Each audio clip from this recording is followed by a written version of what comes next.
Myself, Dr. Manju Meena, Associate Professor, Political Science, MS girls college.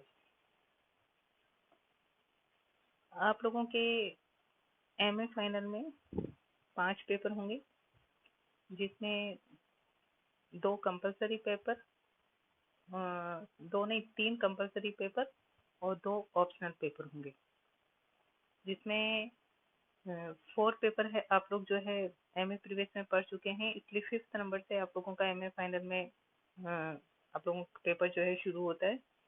और उसमें आप लोगों का 5th पेपर जो है उसका नाम है मॉडर्न पॉलिटिकल थियरी, ठीक है। और 6th जो है आप लोगों का उस पेपर का नाम है इंडियन गवर्नमेंट एंड पॉलिटिक्स। उसके बाद आप लोगों के 7th एंड 8th ग्रुप में से 2 पेपर होंगे, एक होगा इंटरनेशनल लॉ और एक पेपर होगा आप लोगों का डिप्लोमेसी थियरी एंड प्रैक्टिस, राजनीति सिद्धांत एवं व्यवहार। और 9th पेपर आप लोगों का होगा ह्यूमन राइट्स एंड ड्यूटीज का। उसके साथ एक ऑप्शन आप लोगों को दिया जाएगा केस स्टडी का। जो बच्चे केस स्टडी करना चाहते हैं वो केस स्टडी करेंगे, और जो नहीं करना चाहते हैं या नहीं कर सकते हैं वह जो है 9th पेपर जो है अपना ह्यूमन राइट्स एंड ड्यूटीज वाला पढ़ेंगे। तो डिप्लोमेसी थियरी एंड प्रैक्टिस वाला जो पेपर है वो मैं आप लोगों को पढ़ाऊंगी, राजनीति सिद्धांत एवं व्यवहार। बहुत ही इंटरेस्टिंग आप लोगों का ये टॉपिक है। इंटरनेशनल रिलेशन जो है आप लोग पहले 3rd ईयर में पढ़ चुके हैं, इसलिए आप लोगों को इस पेपर को समझने में ज़्यादा दिक्कत जो है नहीं आएगी। अंतर्राष्ट्रीय संबंधों के बारे में आप लोगों ने पढ़ा है, और अंतर्राष्ट्रीय संबंधों का संचालन जिनके माध्यम से किया जाता है उनको हम कहते हैं राजनयिक प्रतिनिधि। और राजनयिक प्रतिनिधि जिसको चलाने का काम करते हैं उसको हम कहते हैं राजनयिक। राजनयिक क्या है, राजनयिक का उद्देश्य क्या है, ये किस प्रकार से कार्य करते हैं, अंतर्राष्ट्रीय राजनीति में शांति व्यवस्था को बनाए रखने में इनकी क्या भूमिका होती है, इनका वर्गीकरण क्या होता है, इनका स्वरूप क्या होता है, इन सब के बारे में अपने राजनयिक में पढ़ेंगे।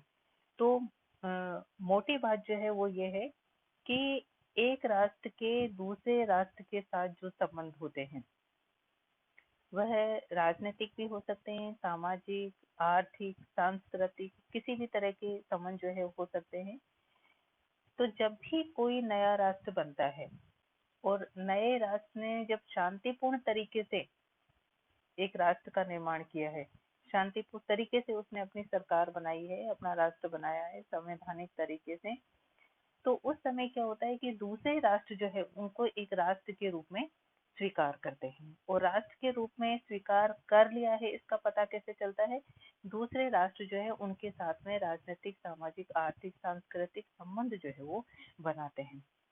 और जब एक राष्ट्र नए राष्ट्र के रूप में अस्तित्व में आता है और दूसरे राष्ट्र उनसे संबंध बनाते हैं, तो उन संबंधों को हम राजनयिक संबंध जो है कहते हैं। मतलब कि राजनयिक जो प्रतिनिधि होते हैं, मोटे तौर पर मैं आप लोगों को बताऊं तो राजदूत आप लोगों ने नाम सुना होगा।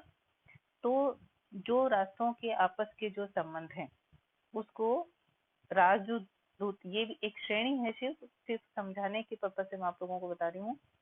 इनकी बहुत सारी श्रेणियां होती है, इनका वर्गीकरण होता है, लेकिन एक उदाहरण के तौर पर मैं आप लोगों को बता रही हूँ कि जैसे राजदूत है तो वह भी एक राजनयिक प्रतिनिधि है। तो इन राजनीतिक प्रतिनिधियों के माध्यम से अंतर्राष्ट्रीय संबंधों का संचालन जो है किया जाता है। और इनके बारे में अपन लोगों को अपने इस पेपर में जो है राजनयिक सिद्धांत एवं व्यवहार में पढ़ना है कि वास्तव में राजनयिक क्या होता है, राजनयिक की उत्पत्ति कैसे हुई, राजनयिक अर्थ क्या है, परिभाषा, उद्देश्य, कार्य, प्रकार, ये सब चीजें जो है इस पेपर में हम लोग पढ़ेंगे। तो राजनयिक की शुरुआत कैसे हुई, ये कोई आज की शुरुआत नहीं है, या हम कहें कि एकदम से राजनयिक की उत्पत्ति होगी, ऐसा नहीं है। ये मतलब कि प्राचीन काल से जो है राजनयिक जो है ये कार्य करता आ रहा है, राजनयिक प्रतिनिधि कार्य करते आ रहे हैं। बस सिर्फ अंतर इतना है कि पहले इनको दूसरे नाम से संबोधित किया जाता था। जब हम इतिहास को देखते हैं तो पहले इनको दूसरे नामों से संबोधित किया जाता था और अब हम इनको राजनयिक प्रतिनिधि के नाम से संबोधित कर रहे हैं। तो आज मैं आप लोगों को सिर्फ इतना ही बताऊंगी, अपने सिस्टमेटिक ढंग से जो है नेक्स्ट क्लास में लेंगे। धन्यवाद।